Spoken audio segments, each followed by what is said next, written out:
Gadani jetty का पानी जब अचानक गुलाबी हुआ तो ये मंजर काफ़ी हैरानकुन था, बल्कि परेशानकुन भी।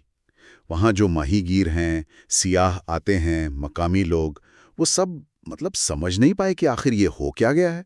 और सबसे बड़ा डर तो यही था कि कहीं ये कोई खतरनाक सनती आलूदगी ना हो। जी बिल्कुल, ये तशवीश बिल्कुल जायज़ थी। आज हम इसी मामले को ज़रा गहराई में देखेंगे, ख़ास तौर पर जो महकमा तहफ़्फ़ुज़ माहौलियात बलूचिस्तान ने तहक़ीक़ की है उसकी रोशनी में, कि भाई असल वजह क्या थी इस अजीब रंगत की। सनती फुजला था या कुछ और? जी, और देखें, सबसे अहम बात जो तहकीक से फौरन सामने आई वो ये थी कि ये कोई आप कहें सिनती हादसा या केमिकल का इखराज नहीं था। ये दरअसल एक कुदरती हयातियाती अमल निकला जिसे हम माइक्रोबायोलॉजिकल ब्लूम कहते हैं, यानी बैक्टीरिया या एल्गी का ब्लूम। अच्छा, कुदरती अमल। तो फिर सवाल यह है कि ये वहाँ अचानक हुआ क्यों? क्या ख़ास हालात थे गडानी में जिससे ये हो गया? जी, इसकी ना एक बुनियादी वजह है, वो है पानी का ठहराव। गुडानी जेटी का जो डिज़ाइन है ना, वो समुंदर के पानी का जो कुदरती बहाव होता है उसमें रुकावट बन गया। तो पानी वहाँ एक तरह से फंस गया, ठहर गया, जैसे कोई तालाब हो, साकित। ओह, अच्छा, यानी पानी चल नहीं रहा था वहाँ। बिल्कुल। और जब पानी ऐसे ठहर जाए और ऊपर से धूप पड़े तो बुखारात बनते हैं। उससे पानी में नमक की मिकदार यानी नमकियात वो बढ़ जाती है। सही। और ऐसे बहुत ज़्यादा नमकीन रुके हुए पानी में कुछ खास किस्म के खुर्दबीनी जानदार होते हैं। उन्हें होलोफिलिक कहते हैं, यानी नमक पसंद। वो बहुत तेज़ी से बढ़ने लगते हैं। होलोफिलिक। अच्छा। जी, और इस केस में खास तौर पर एक एल्गी है, ड्यूनेलिएला सेलाइना, उसका जिक्र आया है। ये खुद ही ना गुलाबी या सुर्ख रंग के पिगमेंट्स बनाती है। तो जब इनकी तादाद बहुत बहुत ज्यादा हो जाए तो वो पूरे पानी को ही रंगीन कर देते हैं, गुलाबी या सुर्खी माइल। वाह, यानी ये कोई अनोखी बात नहीं, दुनिया में और भी जगह ऐसा होता है। जी बिल्कुल, ये कोई पहला वाकया नहीं। दुनिया में कई जगहों पर जहां भी ऐसी कंडीशंस बनती हैं ना, पानी का ठहराव, ज्यादा नमक, वहां ऐसे पिंक टाइड्स देखे गए हैं। लेकिन एक मिनट, क्या इसमें किसी किस्म की वो आलूदगी का भी कोई हाथ था? क्योंकि अक्सर हम सुनते हैं साहिली इलाकों में सीवरेज का पानी जाता है या फैक्ट्रियों का कुछ फजला। हाँ, ये एक अहम नुक्ता है। सूबाई माहिरीन ने ये इम्कान जाहिर किया है कि हो सकता है जेटी के आसपास पहले से कोई सीवरेज का इखराज हो या कोई और नामियाती फजला पानी में शामिल हो रहा हो। तो इस पहले से मौजूद आलूदगी ने ना इन खुर्दबीनी जानदारों के लिए खाद जैसा काम किया हो। अच्छा, फर्टिलाइजर की तरह। बिल्कुल, जिससे उनकी तादाद और भी तेजी से बढ़ी। तो कह सकते हैं कि बुनियादी मसला तो जेटी का डिजाइन था, पानी का रुकना, लेकिन पहले से मौजूद आलूदगी ने शायद इस अमल को मजीद तेज कर दिया हो। ये जानकर कुछ तसल्ली तो हुई कि ये बराह रास्त कोई सन्नती जहर नहीं था, लेकिन फिर भी मकामी लोग, खास तौर पर माहीगीर, वो तो बहुत परेशान थे। उनके लिए तो ये सिर्फ रंग नहीं बदला था, उनका तो रोजगार दांव पर लगने का खतरा था ना, तो उनकी परेशानी तो समझ आती है। जी बिल्कुल, उनकी तशवीश बजा थी।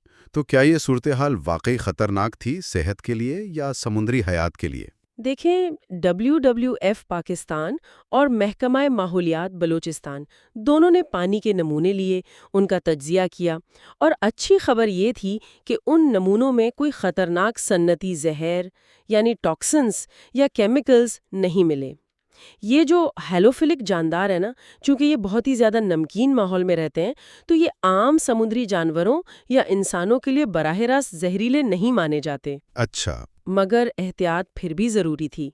इसीलिए हुक्काम ने फ़ौरन कहा कि भाई लोग पानी से दूर रहें, इस इलाके में मछली ना पकड़ें, ना ही तैरें। हाँ, ये वार्निंग्स तो आई थी। जी, ये एहतियाती तदाबीर थीं ताकि अगर कोई गैर मुतवक्के या तवील मुद्दती असर हो सकता हो तो उससे बचा जा सके। ये एक समझदारी का कदम था। और इस मसले के मुस्तकिल हल के लिए क्या बात हुई? مطلب حکومتی سطح پر یا ماہرین نے کیا کہا؟ فوری طور پر تو جیسا آپ نے کہا وارننگ جاری ہوئی، نگرانی بڑھائی گئی، لیکن جو طویل مدتی حل ہے نا، اس کے لیے WWF پاکستان کے ٹیکنیکل مشیر ہیں معظم خان صاحب.